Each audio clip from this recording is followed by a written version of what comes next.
nasihat supaya bertekun dalam iman kita baca berganti-gantian. Karena kita mempunyai banyak saksi bagaikan awan yang mengelilingi kita, marilah kita menanggalkan semua beban dan dosa yang begitu merintangi kita, dan berlomba dengan tekun dalam perlombaan yang diwajibkan bagi kita.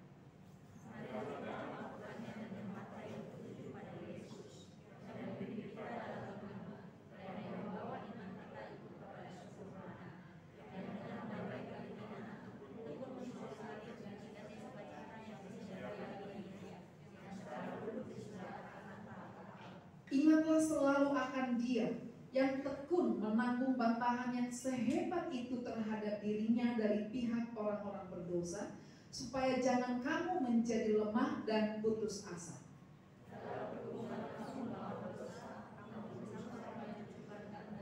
Dan sudah lupakah kamu akan nasihat yang berbicara kepada kamu seperti kepada anak-anak? Hai anakku, janganlah anggap enteng didikan Tuhan, dan janganlah putus asa apabila engkau diperingatkannya.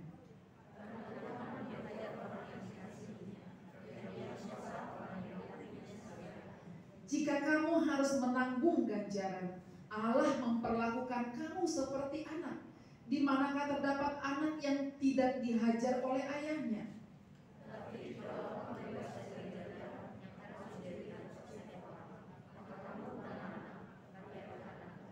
Selanjutnya dari ayah kita yang sebenarnya kita beroleh ganjaran, dan mereka kita hormati. Kalau demikian, bukankah kita harus lebih taat kepada Bapa segala roh supaya kita boleh hidup?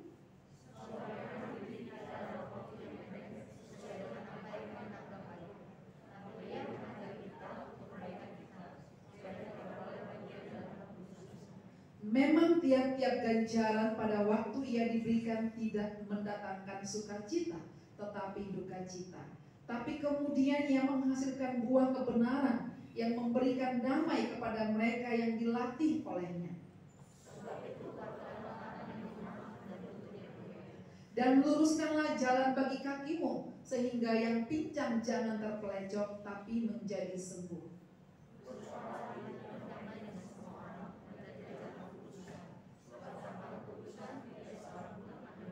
Jagalah supaya jangan ada seorang pun menjauhkan diri dari kasih karunia Allah, agar jangan tumbuh akar yang pahit yang menimbulkan kerusuhan dan yang mencemarkan banyak orang.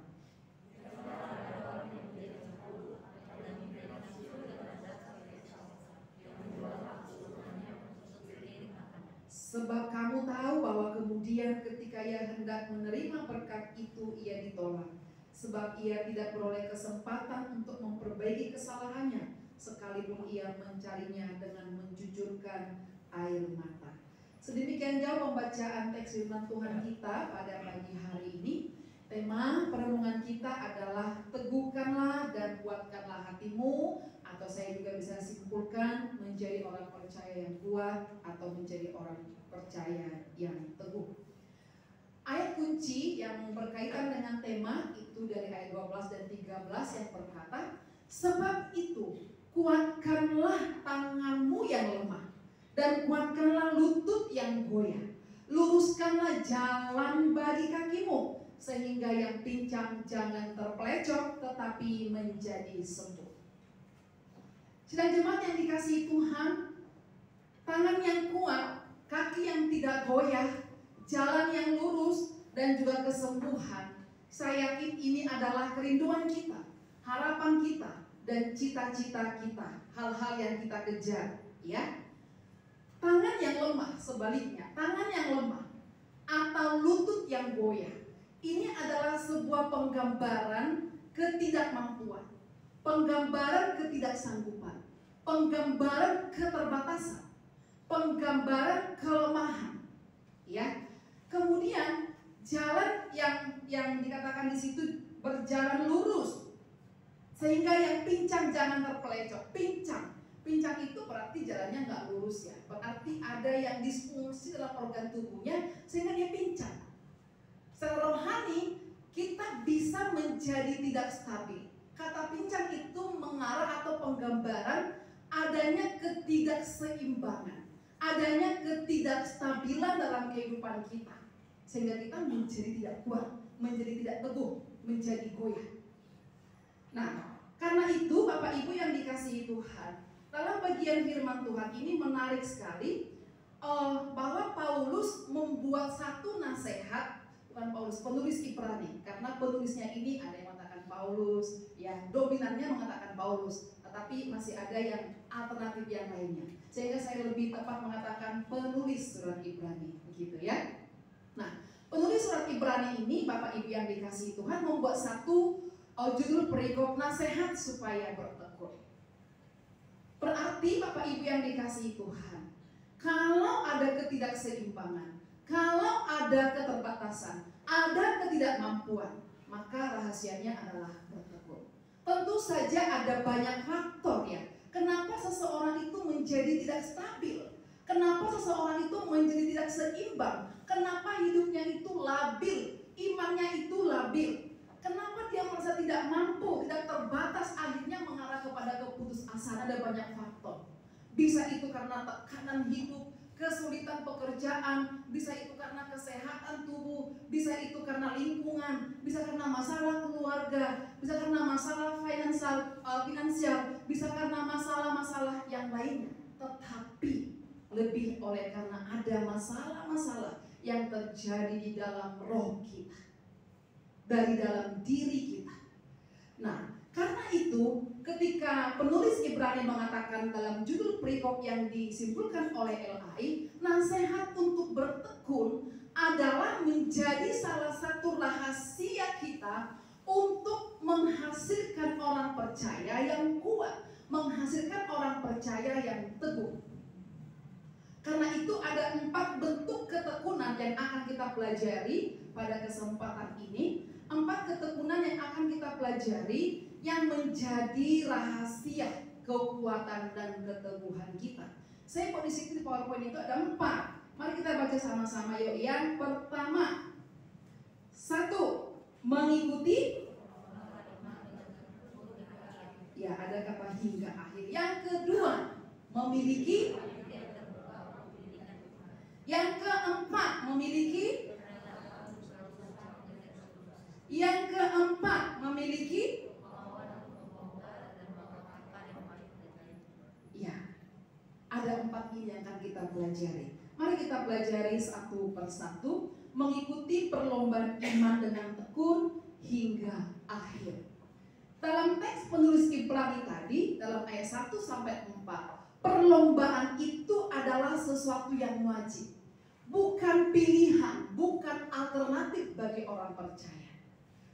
Sebagai orang percaya, perlombaan merupakan ujian iman kita seumur hidup kita, selagi masih ada di dunia ini. Bukan seperti pelomba-pelomba yang lain. Kalau saya hobi bulu tangkis, dia mungkin akan ikut lomba bulu tangkis. Kalau saya senang olahraga, saya akan ikut lomba olahraga renang misalkan. Saya senang sepak bola, saya akan ikut lomba sepak bola, lainnya saya nggak ikuti. Bukan itu. Perlombaan ini bukan masalah suka tidak suka, tetapi perlombaan atau pertandingan iman adalah kewajiban dan keharusan bagi setiap orang yang percaya kepada Tuhan Yesus Kristus. Mari kita lihat teks satu persatu di situ. Ibrani 10 ayat 23 mengatakan 2-3 ya. Marilah kita teguh berpegang pada pengakuan pengharapan kita, sebab Ia yang menjanjikannya setia. Berarti dibutuhkan keteguhan dalam sebuah perlombaan.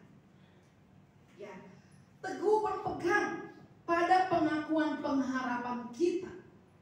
Dalam perlombaan itu kita harus berpegang teguh kepada pengharapan kita di dalam apa? Di dalam iman yang tertuju kepada Yesus.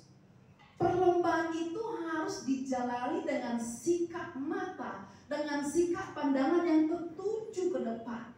Tidak boleh menoleh ke kiri dan ke kanan. Sama seperti pelomba-pelomba yang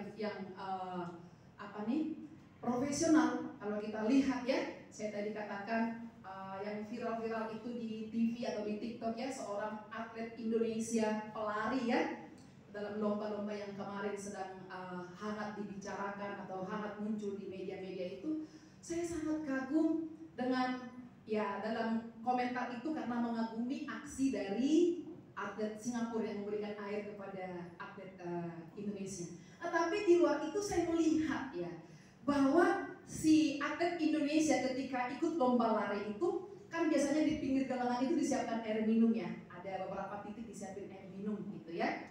Nah, ketika atlet Indonesia dalam posisi berlari dan tangannya itu mengambil air, tapi ketika dia mengambil air dia nggak noleh begini, dia nggak, misalnya sini ada air, dia nggak gini dulu ambil baru lari, tapi sambil lari dia ke depan dia ambil air itu. Nah, namun kemarin ketika dia ambil air itu nggak ketangkap, jatuh, gitu ya, jatuh. Saya lihat betapa berharganya waktu, ketika mungkin dia menoleh itu bisa mengurangi percepatan langkahnya sepersekian detik, dan itu dia tidak lakukan karena dia tidak mau kehilangan sepersekian detik hanya karena menoleh atau mengambil air di sampingnya. Berarti fokus itu sangat menentukan kecepatan di dalam berlari, dalam gelanggang olahraga itu. Walaupun kemudian ketika air itu jatuh, ada Singapura di belakangnya lari-lari ambil air juga. Saya perhatikan, waktu ada Singapura ambil air dia juga nggak gini, nggak berhenti atau nggak noleh, tetap berlari tapi ambil begini. Kalau dia siram tubuhnya dari minum sedikit, dia bagi kepada atlet Indonesia. Itu dipuji oleh dunia, begitu ya. Nah, artinya Bapak Ibu yang dikasihi Tuhan, dalam hal rohani kita juga demikian.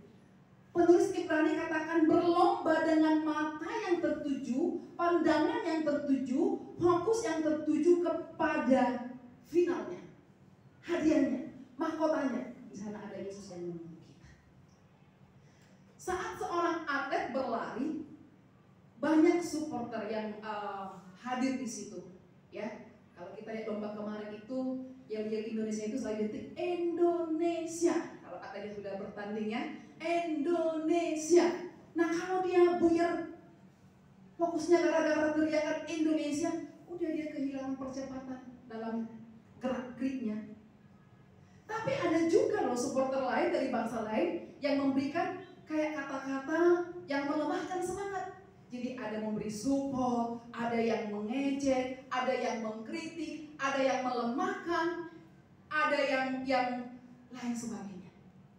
Maka entah itu yang mensupport, entah itu yang mengejek, dia nggak boleh hiraukan itu menjadi ketika ada supporter yang memuji dia, lalu dia kata, hai, ketika dia lari, oke, nggak sempat dia bilang oke. Atau ketika ada orang yang mengkritik, dia betul aku mau lari, enggak.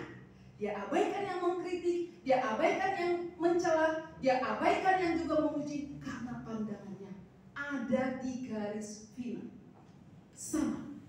Analogi itu menjadi analogi yang menurut saya sangat cocok untuk perlombaan dan pertandingan iman kita. Bukankah dalam kehidupan kita, di sebelah sana ada orang yang memuji kita, di sebelah sini ada orang yang menghina kita, di sebelah sini ada kesenangan ditraktir, di sebelah sini ada ketidaksenangan ditraktor. Di sebelah sini ada suka, di sebelah sini ada duka. Di sebelah sini ada pesta, di sebelah sini ada air mata. Itu hidup kita menurut saya adalah hal-hal yang lumrah di sekeliling hidup kita. Tetapi kita tidak boleh menjadikan semua di sekeliling itu menjadi mata kita terfokus kepadanya, dan mata kita akhirnya terhambat maju untuk melihat panggilan dari Yesus yang menyuruh, majulah, aku ada di sini, sedang mempersiapkan mahkota kehidupan kepada tiap-tiap kita. Bapak Ibu yang dikasihi Tuhan, yang berikut ayat 38. Tetapi kita baca bersama-sama 2-3 ya. Tetapi orangku yang benar akan hidup oleh iman, dan apabila ia mengundurkan diri, maka aku tidak akan berkenan kepadanya. Ketika kita mengikuti pertandingan, ada kata mengundurkan diri di situ. Maka ketika Bapak Ibu dan saya dari awal sudah memutuskan ikut Yesus, maka jangan sekali-kali berpikiran untuk mengundurkan diri. Pelomba yang baik adalah pelomba yang mengawali dengan baik, tetapi juga harus mengakhiri dengan baik. Walaupun nanti dari start ini ada garis di sini, dan di garis ini kita bisa mengalami banyak godaan, banyak ujian, tetapi kita harus sampai kepada garis akhir. Ada banyak orang yang memulai imannya dengan baik, tetapi mengakhirinya dengan sangat buruk. Ada orang yang memulai imannya dengan sangat baik, tetapi dia mundur di pertengahan. Tuhan mau kita mengawali pertandingan iman dengan baik dan mengakhiri pertandingan iman juga dengan baik. Sama, ketika seorang atlet ingin bergabung dalam satu olahraga apapun itu, ketika dia namanya sudah didaftarkan nih, dia akan ikut lomba oleh negara, mewakili negaranya. Ketika dia sudah mendaftar, dia nggak boleh mundur lagi. Dia harus bertarung sampai pada akhirnya. Ketika kita sudah memulai iman kita, maka jangan pernah kita berpikiran untuk mengundurkan diri. Ada banyak orang mengundurkan diri karena di sepanjang jalan itu banyak godaan yang menarik hati, yang memuaskan nafsu kita, akhirnya kita mengundurkan diri. Tapi juga ada orang yang mengundurkan diri karena pencobaan, kesulitan, penderitaan, pergumulan, air mata, sakit penyakit dan lain sebagainya. Tetapi seharusnya kita ingat firman Tuhan ini. Siapa yang mengundurkan diri, aku tidak berkenan kepadanya. Perkenanan Tuhan adalah hal yang sangat penting dalam hidup kita. Maka setiap hari kerinduan kita, doa kita, Tuhan, kiranya apa yang kulakukan hari ini berkenan di hati Tuhan. Pekerjaanku berkenan di hati Tuhan. Aku memilih pasangan ini berkenan di hati Tuhan. Aku melakukan usaha ini berkenan di hati Tuhan. Perkenanan di hati Tuhan. Namun seringkali kita yang penting berkenan di hatiku, yang penting cocok di hatiku. Kita nggak peduli apakah itu cocok di hati Tuhan, berkenan di hati Tuhan. Seringkali apa yang hati kita anggap cocok tidak cocok menurut firman-Nya, tetapi kita masih lakukan. Seringkali kita tahu apa yang cocok menurut hati Tuhan, tapi kita masih mengutamakan apa yang cocok menurut hati saya. Gak peduli mau menembus atau menerobos rambu-rambu yang Tuhan buat bagi kita. Saudara yang dikasihi Tuhan, ini penting bagi kita.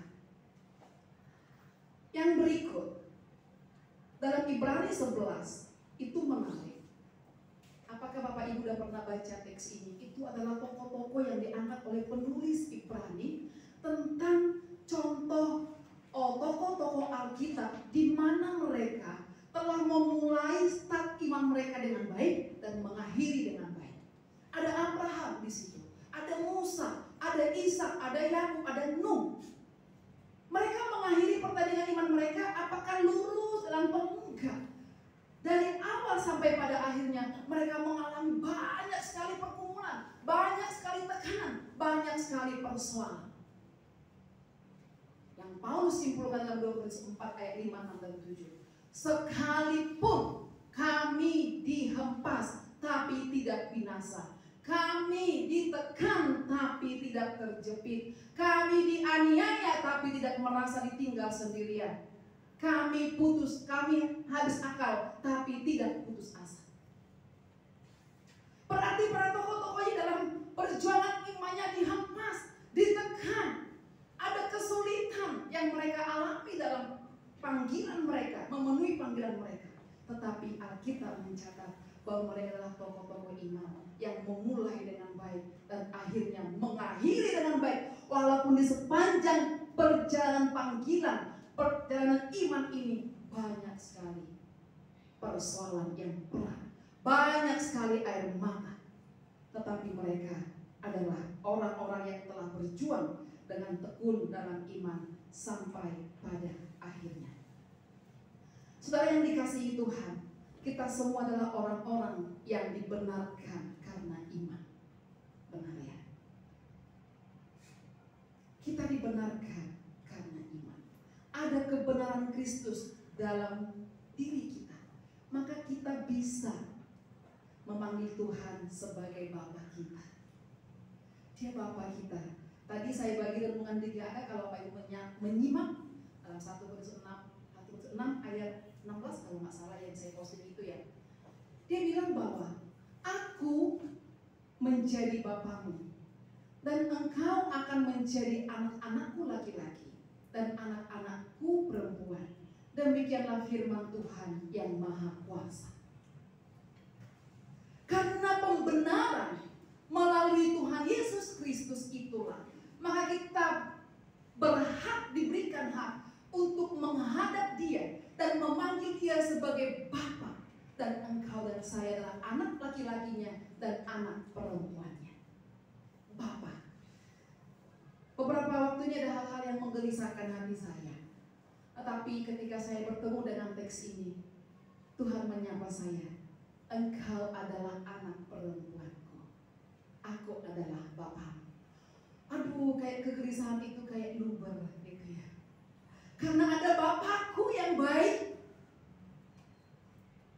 Di sini banyak bapak-bapak yang bekerja keras, yang banting tulang, yang kadang lupa makan hanya karena ingin mencari nafkah untuk anaknya, yang kadang kurang tidur karena memikirkan anak-anaknya, memikirkan pekerjaannya.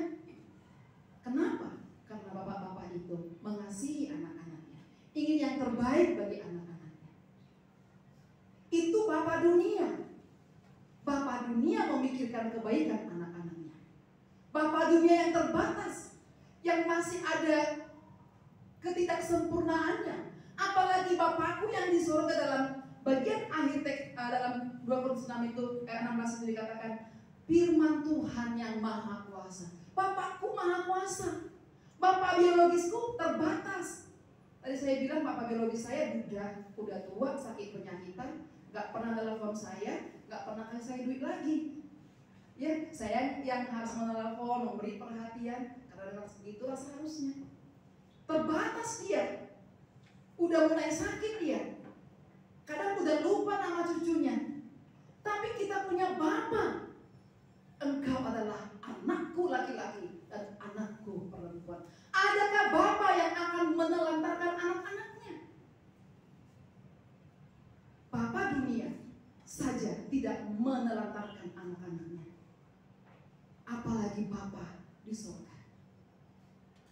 Mari kita menikmati kasih Bapa di dalam kehidupan kita. Bapak Ibu yang dikasihi Tuhan, bicara tentang iman, kita mulai dari iman dan diakhiri dengan iman. Yang dalam konsep Ibrani pasal 12 ini, iman memimpin kepada iman. Semua manusia di muka bumi ini punya, dianugerahi iman yang umum, yang didapat melalui wahyu yang umum. Ketika dia lahir, dia menyadari sampai saat ini, oh ada Tuhan. Walaupun dia belum tahu Tuhan yang mana, tapi dia tahu ada Tuhan. Ya, maka ada penyimpangan akhirnya membuat ini, membuat itu. Tapi kemudian Tuhan Yesus menunjukkan bahwa iman itu ya kemudian bertunas ketika kita mendengarkan Injil, menerima Yesus sebagai Tuhan dan Juru Selamat kita. Itu tunasnya. Dan hanya dalam iman yang itulah ada keselamatan yang kekal. Lalu iman itu harus bertumbuh. Iman itu gak cukup hanya percaya Yesus. Iman itu harus bertunas lagi dengan bersandar kepada Yesus, kepada Tuhan, oleh karena kita mengikuti firman-Nya. Maka dari awal kita diberi iman sampai pada akhirnya kita mengakhiri hidup ini di dalam iman. Itulah yang penulis katakan, dari iman dan kepada iman. Saudara yang dikasihi Tuhan, mari kita memperhatikan seruan penulis di Ibrani 12 ayat 25. Jagalah supaya kamu jangan menolak Dia yang berfirman. Jagalah. Iman itu mesti dijaga, mesti dirawat. Kalau nggak dirawat, keropos, rapuh, makanya jadi lemah, nggak jadi kuat, nggak jadi teguh. Ada di sini saya tulis 4 cara berlomba. Yang pertama, perlombaan ini ada di slide kita ya. Perlombaan ini harus dilaksanakan dengan tekun. Kata tekun, hypomone, yang artinya kesabaran dan ketabahan.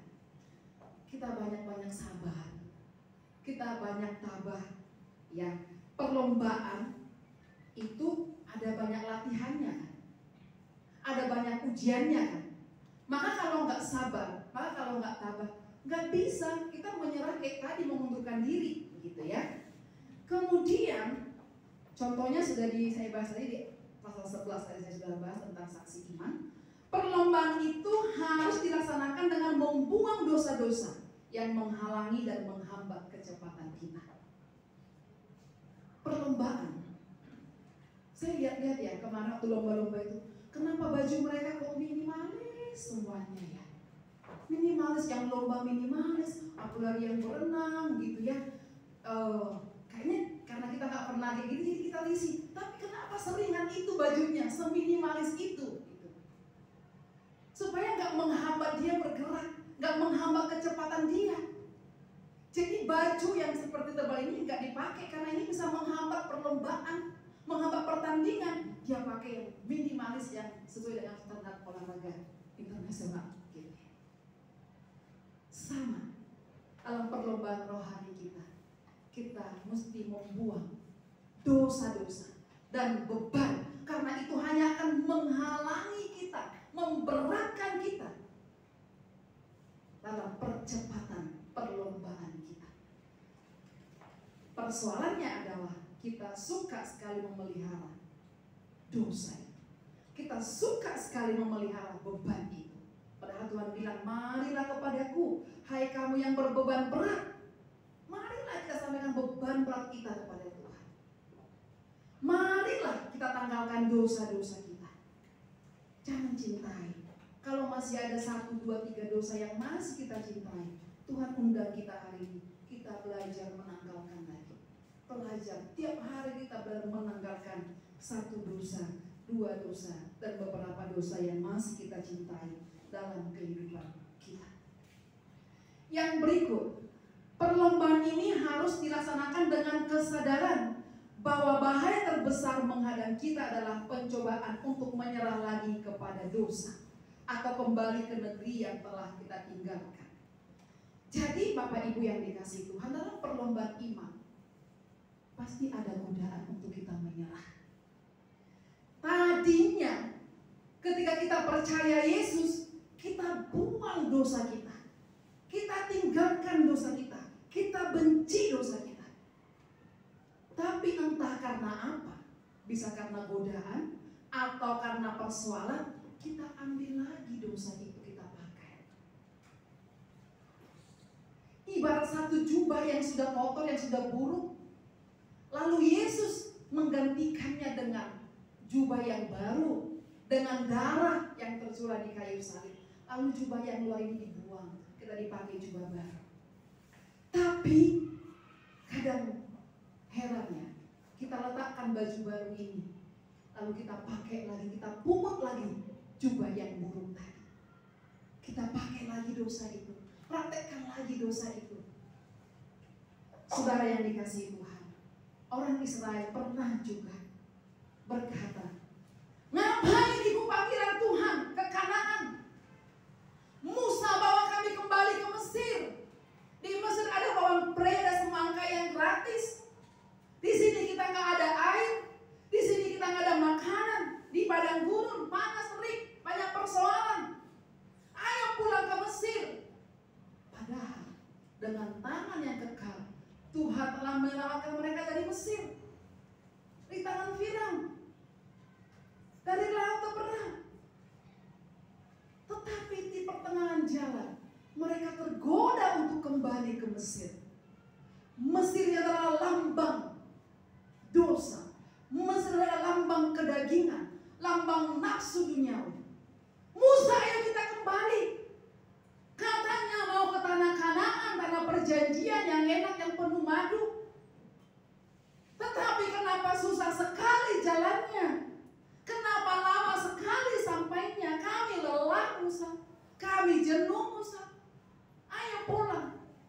Saudara, kerap kali persoalan yang ada membuat kita akhirnya pulang ke titik nol sebelum percaya, memakai kembali dosa itu, berkubang lagi dalam dosa itu. Tapi hari ini kita diberikan satu peringatan, perlu waspada. Kalau perlombaan itu akan ada satu godaan yang besar supaya kita kembali ke jalan lama atau ke negeri lama. Dalam bahasa Israel kepada Musa, kembali ke negeri yang lama. Yang keempat, perlombaan itu harus dilaksanakan dengan mengarahkan pandangan, hidup dan hati kita kepada Yesus. Kenapa? Karena Yesus kan memberi teladan bagi kita kan. Ketika dia harus ke salib, banyak sekali bantahan yang dia terima, banyak sekali hinaan yang dia terima, baik dari orang-orang Roma, orang-orang berdosa, orang-orang Yahudi, orang-orang Farisi, bahkan dari kuasa iblis mendakwa dia. Tetapi dia terus mengarah kepada apa yang Bapaknya sampaikan kepada dia. Engkau harus mati di kayu salib untuk menebus dosa umatku. Sekalipun dia pernah berkata, Tuhan kalau boleh, Bapa kalau boleh, lalukanlah cawan ini, berat banget. Tapi biarlah kehendak-Mu, jangan kehendak. Mari kita belajar dari prinsip yang keempat ini dalam berlomba. Yang kedua, rahasia kedua, memiliki hati yang terbuka untuk didikan Tuhan. Pendidikan Tuhan itu bagi kita Bapak Ibu yang dikasihi Tuhan berbeda dengan pendidikan yang kita dapat di sekolah ya. Pendidikan Tuhan itu seringkali, acap kali diberikan melalui kesulitan, melalui penderitaan diizinkan dalam hidup kita. Tetapi kalau kita baca tadi uraian dari penulis Ibrani ayat 7-8, justru ternyata ganjaran, hajaran, kesulitan itu pertanda bahwa kita adalah anak-anak Allah. Ya, jadi kita anak Allah, tandanya Tuhan memberi kita hajaran, memberikan kita didikan, mengizinkan kita mengalami persoalan penderitaan. Itu tandanya kita anak-anak Allah, berarti bangga. Kalau masih ada pergumulan itu mari bangga. Kalau masih ada persoalan mari bangga, itu pertanda engkau dan saya anak Allah yang sedang dibentuk oleh Tuhan. Yang kedua, pendidikan itu merupakan jaminan kasih dan perhatian Allah kepada kita.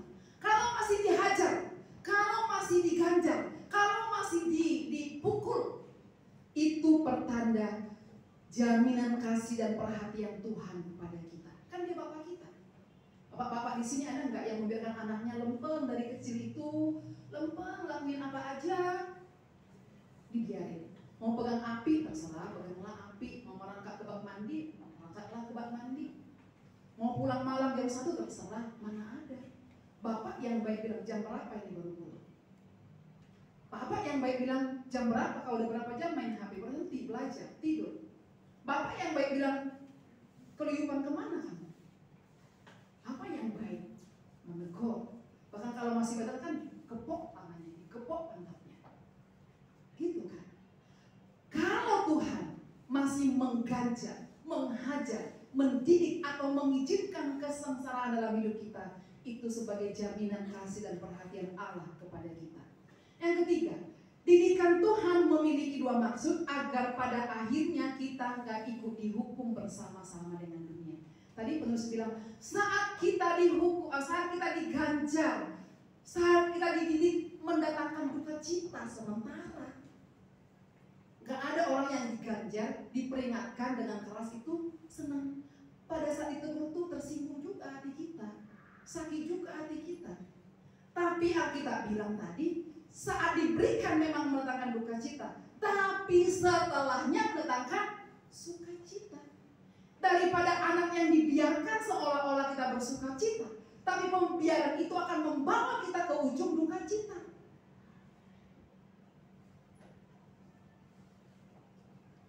Agar kita tidak ikut dihukum bersama-sama dengan dunia. Yang berikut, agar kita dapat mengambil bagian dalam kekudusan Allah dan tetap hidup dalam kesucian. Karena apa? Tanpa kita dalam kesucian, kita tidak bisa melihat Allah. Nah, kerap kali secara umum ada dua respon ya terhadap pendidikan Tuhan. Tuhan mau hari ini kita belajar dari respon yang dipaparkan oleh penulis Ibrani di pasal 11 tadi. Para tokoh-tokoh itu yang memulai dan mengakhiri dengan baik. Sebagian orang ketika diganjar, ketika dididik, ketika ada persoalan kesengsaraan penderitaan, ada yang memilih bertahan dalam kesukaran, dalam pimpinan Tuhan, tunduk kepada kehendak Allah, tetap setia kepadanya. Ada. Buktinya tokoh-tokoh tadi sampai pada akhirnya memilih setia, memilih bertahan, memilih untuk tekun di dalam penderitaan itu. Tetapi ada juga ketika diganjar, ketika dididik, ketika penderitaan atau persoalan diizinkan Tuhan dalam kehidupannya, memandang ringan didikan tersebut, memberontak terhadap Tuhan. Dia nggak tahan penderitaan itu, dia nggak tahan kesukaran itu, dia nggak tahan godaan itu, maka dia murtad, maka dia tinggalkan Tuhan. Nah, ada 3 cara pandang yang benar kalaupun kita sedang mengalami kesulitan atau mungkin akan mengalami kesulitan. Ada 3 cara pandang yang benar bahwa di bawah kehendak Allah kesulitan mungkin akan tiba dalam kehidupan rumah tangga kita, dalam kehidupan iman kita, kehidupan pribadi kita. Yang pertama, kalaupun itu muncul, Alkitab katakan itu sebagai akibat perjuangan rohani melawan iblis. Jadi kalau kita ikut Tuhan, Bapak Ibu yang dikasihi Tuhan, seringkali nggak mulus karena kita berhadapan dengan kuasa iblis. Kita mengerjakan kehendak Allah, berarti kita berperang dengan kehendak iblis. Kemarin ada kesaksian nih. Kami ikut persekutuan alumni SDT I3 dan juga ATI Kalimantan. Hamba Tuhan di Palembang. Ada satu bapak yang berkesaksian, namanya Pak Cornelius ya. Dia sedang akan memasuki pelayanan bersama dengan timnya ke daerah mana gitu ya, kemana Karena Cinta Mas, kemana dibilangnya naik motor kurang 4 jam gitu ya. Dan di tengah jalan itu dia kecelakaan, sekarang tunggal, motor berguling-guling sampai parah, kaki sampai bengkak 2 kali dari kakinya itu bengkak. Ya. Saat itu dia ngomong, aku mau pulanglah ke Palembang. Sakit sekali, udah berdarah-darah semuanya, banyak sedih bengkak begitu. Aku mau pulang aja Tuhan. Aku ini kesana naik motor 4 jam, aku kecelakaan.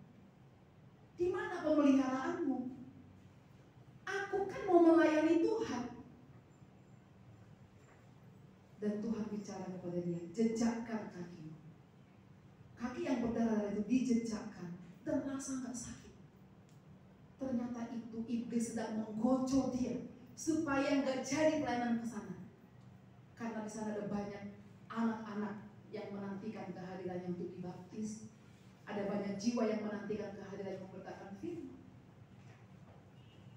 Dia melakukan kebenaran, tapi iblis menggocol dia supaya dia mundur dari melakukan kehendak Tuhan. Saat kita melakukan kehendak Tuhan, ada banyak senjata iblis yang akan diarahkan kepada kita. Maka jangan menyerah seperti Bapak tadi, pulang aja ya. Tapi kalau bicara jangan pulang, jejakkan kaki. Dan dia sampai ke daerah itu.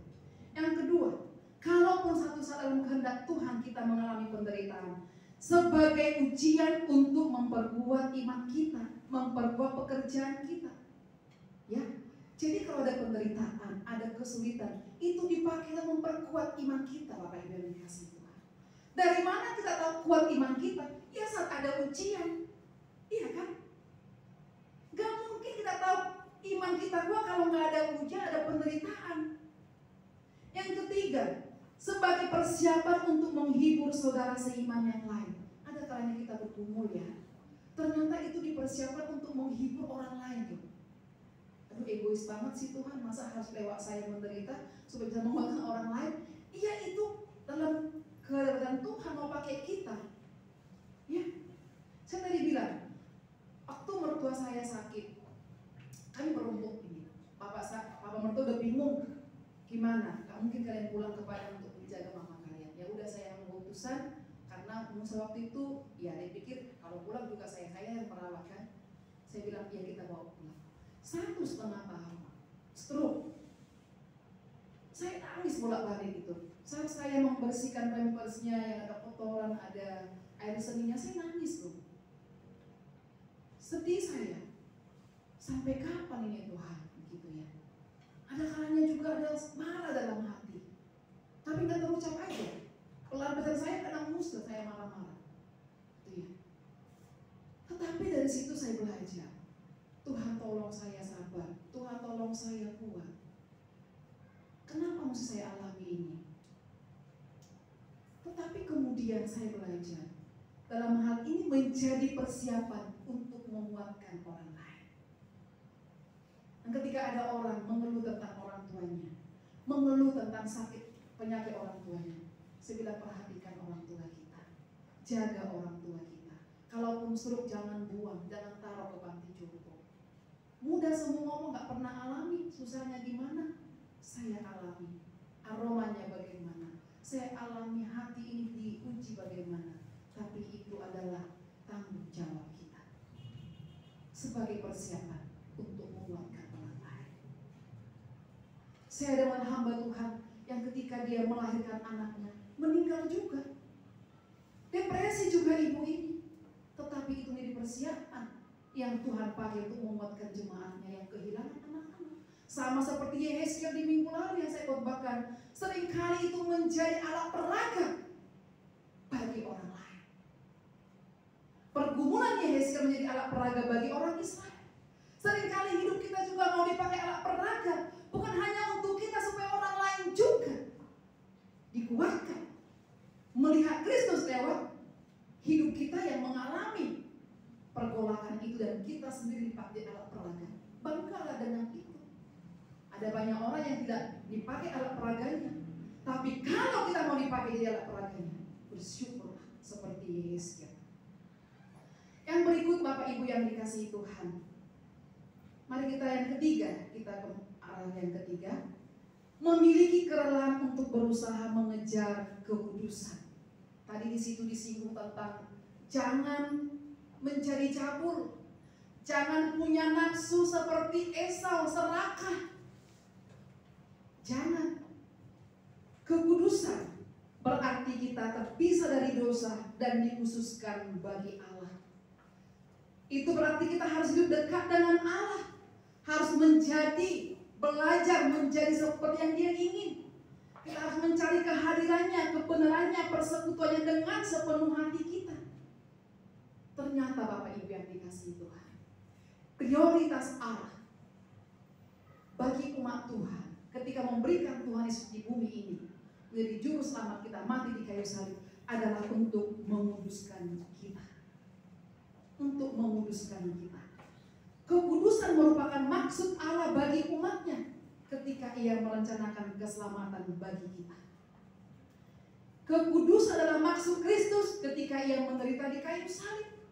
Dia ingin mengerjakan Bapa dan juga Anak ingin mengerjakan kekudusan, ingin melihat umat yang ditebus ini hidup dalam kekudusan.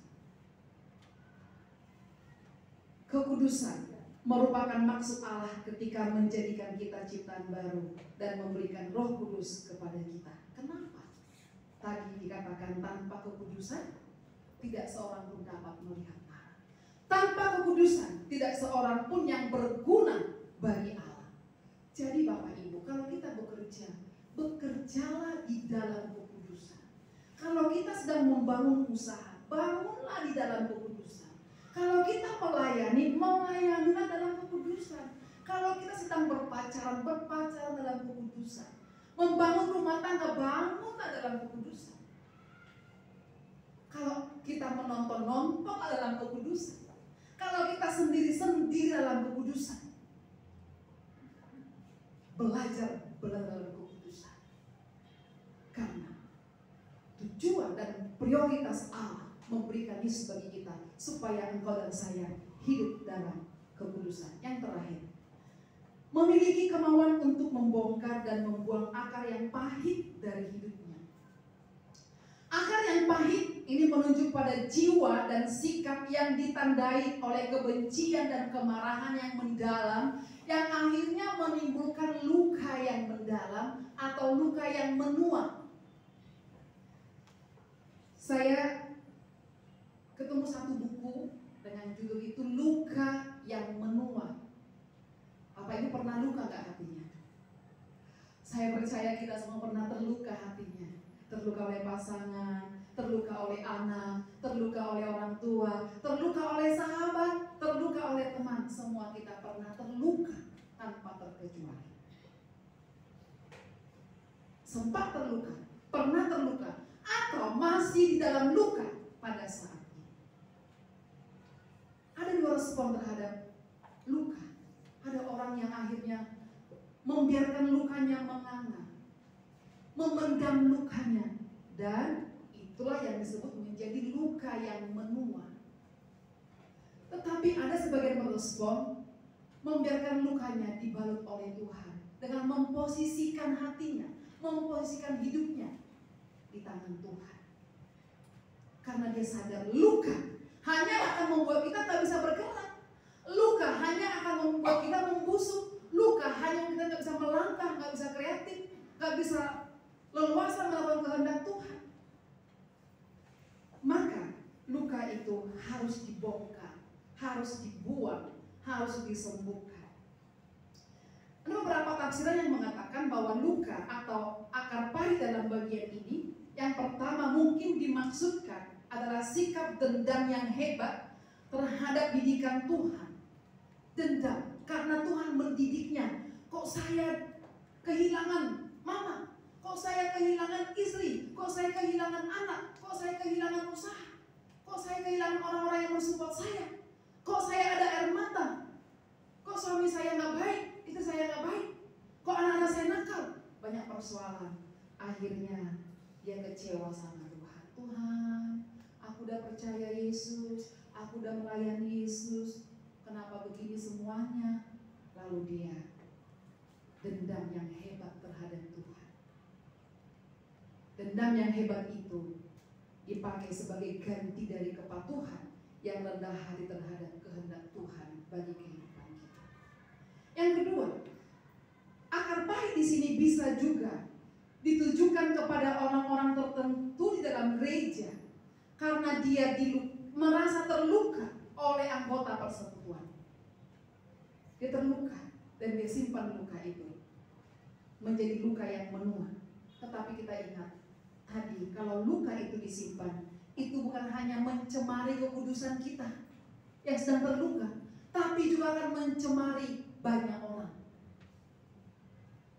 Kalau luka itu bisa mencemari kekudusan kita, bukankah firman Tuhan tadi bilang, tanpa kekudusan tidak ada seorang pun yang bisa melihat Allah. Betapa pentingnya luka yang disembuhkan, akar pahit yang dibongkar. Akar pahit yang dibongkar, akar pahit kepada pasangan ada ya, akar pahit kepada keluarga ada ya, pada sesama ada ya, pada orang tua ada ya. Mari bongkar itu, mari buka hati kita, mari buka luka itu, posisikan untuk dibalut oleh Tuhan Yesus Kristus. Yang terakhir sekali, hasil dari kalau kita melakukan 4 rahasia tadi, mau berlomba dengan tekun hingga akhir, rela hati terhadap didikan Tuhan, mengejar kekudusan Tuhan, kemudian rela membongkar akar pahit kita, membuang akar pahit kita, maka hasilnya dikatakan, supaya kamu jangan menjadi lemah dan putus asa. Kita menjadi orang-orang yang tidak mudah lemah, tidak menjadi lemah dan tidak putus asa. Yang kedua, kamu akan menghasilkan buah kebenaran, supaya kamu menikmati damai. Ada damai, ingat. Ada persoalan nggak apa-apa, yang penting ada damai. Ya. Yang berikut di situ, supaya kamu menjadi orang yang terlatih. Kalau 4 hal kita lakukan tadi, kita jadi orang percaya yang terlatih. Kamu menjadi orang yang kuat dan teguh. Kamu menjadi orang yang stabil, tidak terlatih. Sebab itu, mari sekali lagi kita aminkan firman Tuhan ini di akhir sekali. Kita baca bersama-sama. teks ini sebagai penutup firman Tuhan hari ini. Apa poin yang paling terakhir? Sudah ketemu? 2, 3 ya. Sebab itu kuatkanlah tangan yang lemah dan kuatkanlah lutut yang goyah, dan luruskanlah jalan bagi kakimu sehingga yang pincang jangan terpelecok tapi menjadi sembuh. Amin. Kiranya Tuhan menolong kita. Bapa di sorga, Engkau melihat di antara kami siapa yang tangannya lemah, siapa yang kakinya sedang goyah, siapa yang jalannya